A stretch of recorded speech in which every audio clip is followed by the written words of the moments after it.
Hello બાળ દોસ્તો, આજે આપણે શીખીશું કોમ્પ્યુટર અને તેના વિવિધ ભાગો વિશે માહિતી.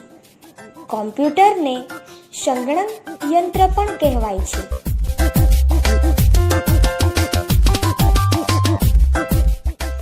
આ કોમ્પ્યુટર છે. કોમ્પ્યુટરની મદદથી આપણે ઘણા બધા કામો સરળતાથી કરી શકીએ છીએ, જેવી રીતે કે કોઈ જાણકારીને શોધી કાઢવી, વિદ્યાર્થીઓને વિવિધ શૈક્ષણિક કામોમાં ઉપયોગી બને છે. આપણા કોઈ કાર્યનો સંગ્રહ કરવા, આપણા ફોટોઝ તેમજ વિડીયોને સંગ્રહ કરવા, તેમજ અન્ય ઘણી બધી જગ્યાઓએ કોમ્પ્યુટર ઉપયોગી બને છે. જેમ કે રેલવે ટિકિટ બુકિંગ કરવા, બસની ટિકિટ બુકિંગ કરવા, પ્લેનની ટિકિટ બુકિંગ કરવા વગેરે જેવી અનેક જગ્યાઓએ કોમ્પ્યુટરનો ઉપયોગ આજે થાય છે. બાળકો કોમ્પ્યુટર પર ઘણી બધી રમતો પણ રમે છે.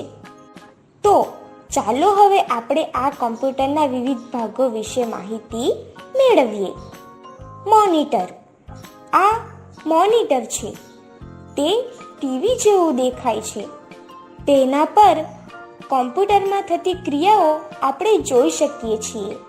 મોનિટરમાં ફોટોઝ અને વિડીયોઝ પણ જોઈ શકીએ છીએ. સીપીયુ.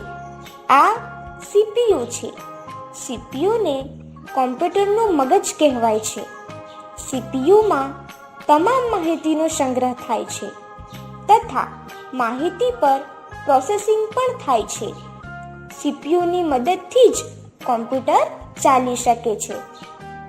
કીબોર્ડ. આ કીબોર્ડ છે. કીબોર્ડની મદદથી આપણે કોમ્પ્યુટરમાં અક્ષરો કે શબ્દો લખી શકીએ છીએ. માઉસ. આ માઉસ છે. માઉસની મદદથી આપણે મોનિટરની સ્ક્રીન પર દેખાતા વિવિધ બટન પર ક્લિક કરી શકીએ છીએ અને કોઈ પણ પ્રોગ્રામ શરૂ અથવા બંધ કરી શકીએ છીએ. સ્કેનર. આ સ્કેનર છે.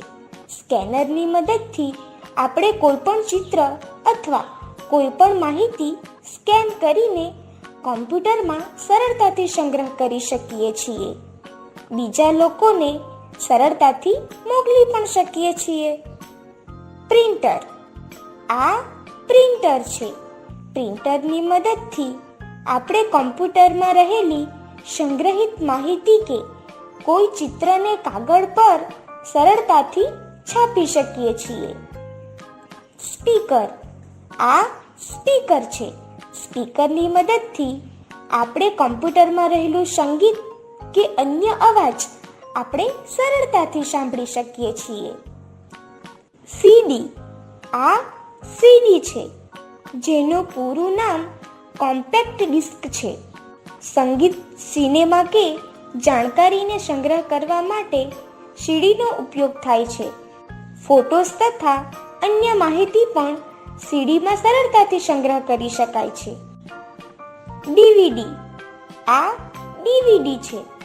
ડીવીડી સીડી જેવી જ હોય છે, પરંતુ ડીવીડીમાં સીડી કરતાં વધુ માહિતીનો સંગ્રહ સરળતાથી કરી શકાય છે. ફ્લોપી. આ ફ્લોપી ડિસ્ક છે. જાણકારીનો સંગ્રહ કરવા માટે ફ્લોપી ડિસ્કનો ઉપયોગ થાય છે. તેમાં ખૂબ જ ઓછી માહિતીનો સંગ્રહ થતો હોવાને કારણે આજકાલ તેનો ઉપયોગ થતો નથી. Pen drive. આ પેન ડ્રાઈવ છે. આ નાનકડા સાધનમાં ખૂબ જ વધારે પ્રમાણમાં જાણકારીનો સંગ્રહ કરી શકાય છે અને સરળતાથી આ જાણકારીને એક જગ્યાએથી બીજી જગ્યાએ ટ્રાન્સફર કરી શકાય છે. તેમજ આનો ઉપયોગ વારંવાર કરી શકાય છે. કેમેરા. આ કેમેરો છે.